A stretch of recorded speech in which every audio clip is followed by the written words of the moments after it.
สบายดีพี่น้องมาเด้อกินต้มเอี้ยนเด้อมื้อนี้ต้มเอี้ยนเนาะต้มส้มเอี้ยนเปิดไฟก่อน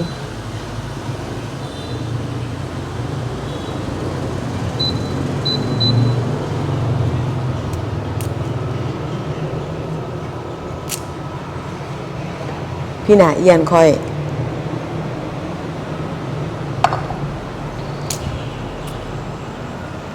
ถ้าน้ำฟดตัดหัวสิงไคใบมะกรูดก่อน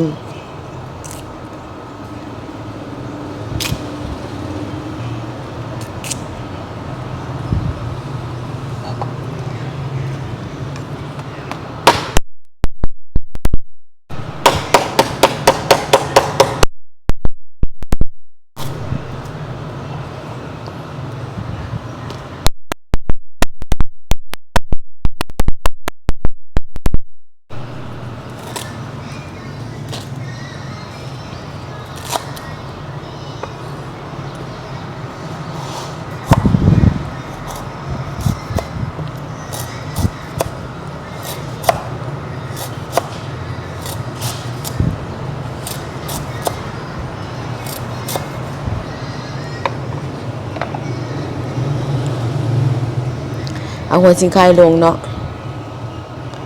หัวข่าใบมะกรูดถ้าน้ำฟดก่อนเด้อบัดนี้เด้อใส่หมักเพชรนำอันเป็นดำๆนี่มันมะขามเปียกเด้อพี่น้องต้มใส่มะขามเปียกเนาะมื้อนี้เนาะน้ำฟดแล้วเด้อบัดนี้เอาเอี้ยนลงเลยเนาะนี่เอี้ยน4 โต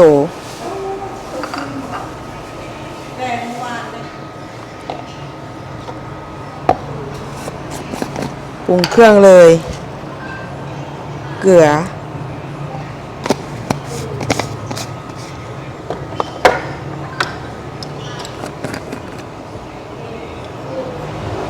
แป้งนัว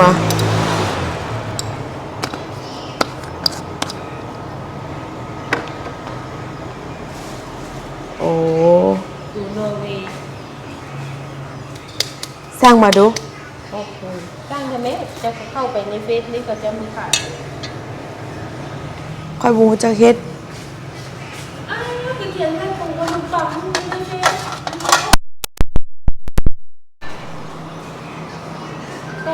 ปิดฝาก่อนเด้อก็ยังบอกอันนึงตับโป้งชายเลยตับเขียวเปิดเบิ่งก่อน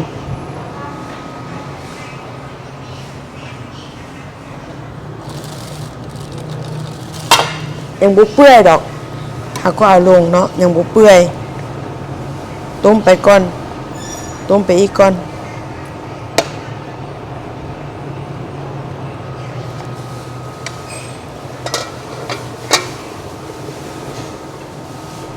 ซิมเบิ่งก่อนเด้อบัดนี้เด้อ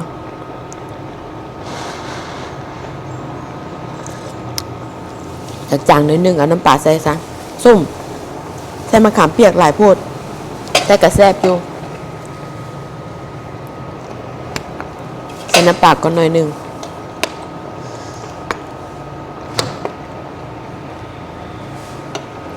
สุกแล้วบ่มีผักอย่างอื่นเลยเนาะมีแต่ผักเท่านี้เนาะผักเขียวมีแต่ใบอันนี้โอเคสุกแล้วตักก่อนเด้อบัดนี้เด้อ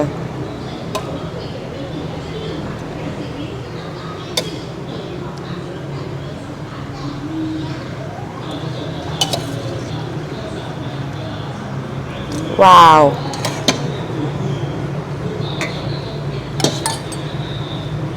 4 โตสิกินหมดบ่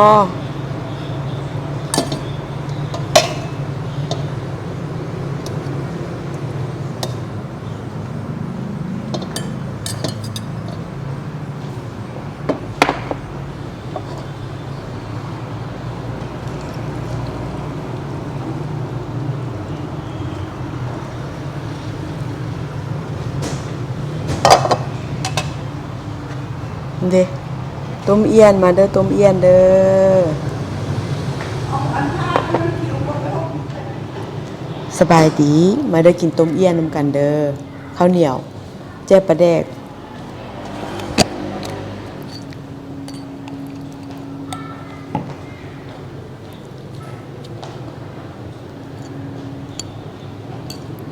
สดน้ำก่อนแซ่บส้ม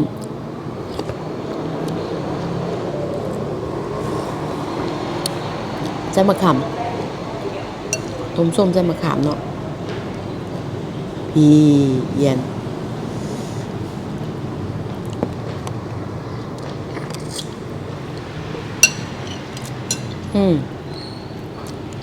แซ่บ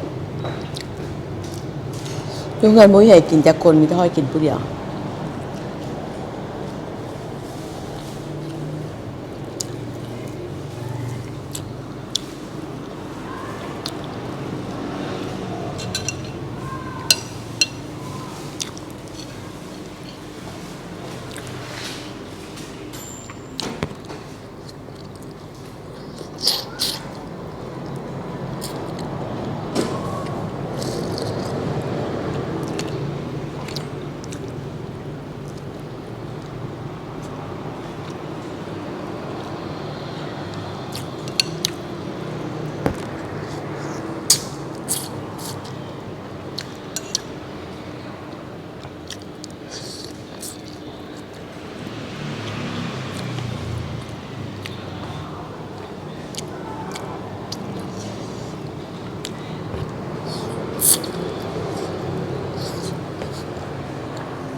แซ่บสดน้ำ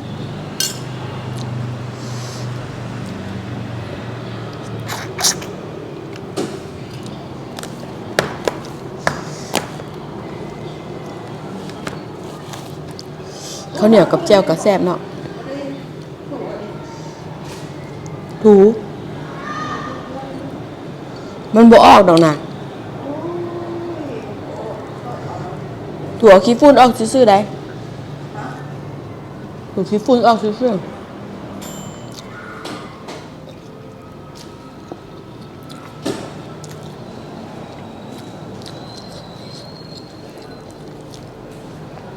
แซ่บ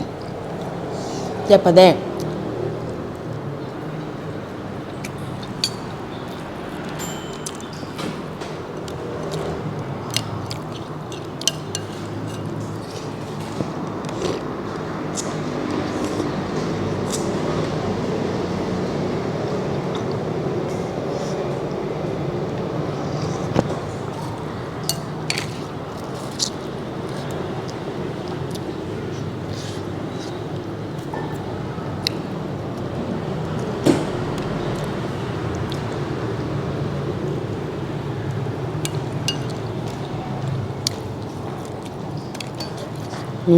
จุ่มยาวๆ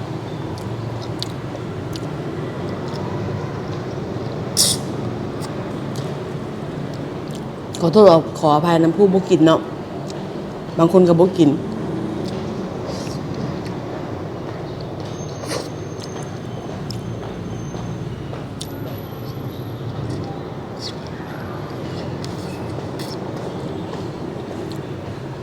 แซ่บ อ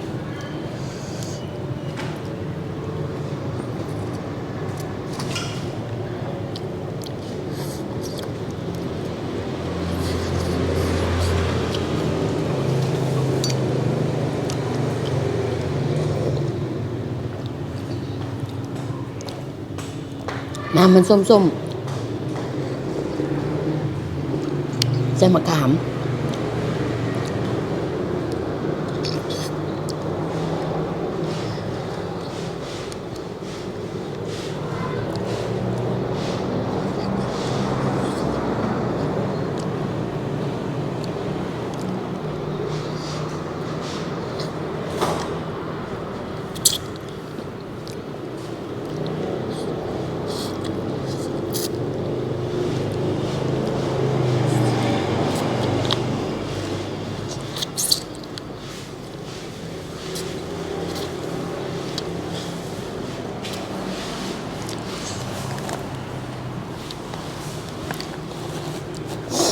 กินไปแล้ว2 ตัว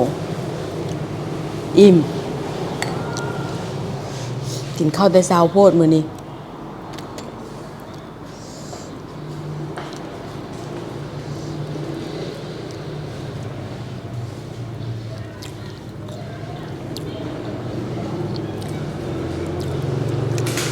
เจ้าปลาแดก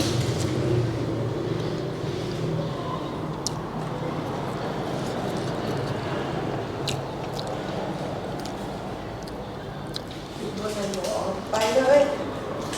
ข้างหน้ามันก็ดำยิ่งทอดสุด แล้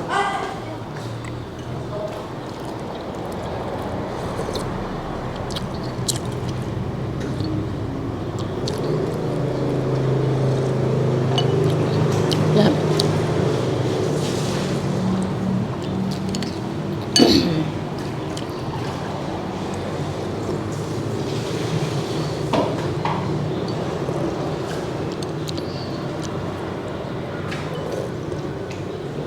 โอเค